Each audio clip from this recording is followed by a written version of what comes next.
President Trump campaigned on the promise that he would see to it that Obamacare was repealed and replaced.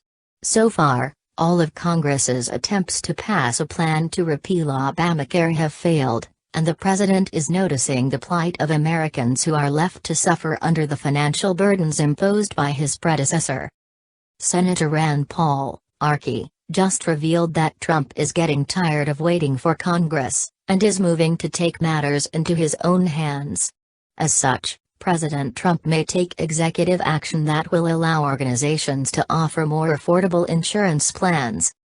The Kentucky senator told reporters that Trump is considering executive action to address problems with the healthcare system after Senator John McCain thwarted the Obamacare repeal bill last week. Some of the changes include allowing groups such as AARP, which represents retirees, to conglomerate, allowing individuals and small businesses to negotiate with health insurance providers for lower premiums in a similar manner to how trade unions negotiate with employers. Can you imagine the leverage you would get for drug prices and insurance prices if you were negotiating for 5 million people? Said Paul.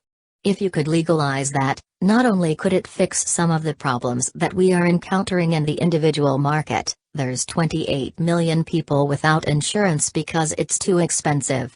What if we force the price down enough? In addition, Trump has the opportunity to reform Medicaid by approving state waivers, giving ways to reduce the cost of monthly premiums through allowing states to implement work requirements and drug testing. Trump has been putting pressure on Congress to follow through on their commitments after 7 years of talking. He said, if a new health care bill is not approved quickly, bailouts for insurance companies and bailouts for members of Congress will end very soon. Although some critics have claimed that the idea will hurt individual states' ability to regulate health coverage and fight fraud, Department of Health and Human Services Secretary Tom Price has consistently expressed his desire to see administrative action to change Obamacare. Talk to the families that are making $50,000 a year and have an insurance card through Obamacare but they don't have any care because they can't afford the deductible, Price stated. This is a system that is imploding and has failed the American people. That's where the president's passion comes from. President Trump is considering using executive action to reduce the burden of Obamacare on American citizens. Will you support him if he does so?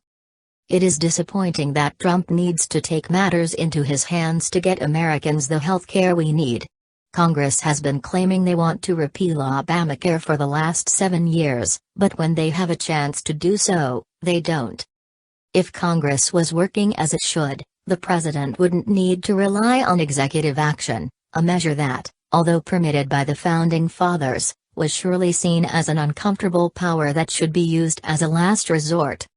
As President Trump does whatever is necessary to get Americans the health care they deserve, GOP members of Congress need to think long and hard on how they will work together in the future, as their recent letdown is a shame to the constituents they represent.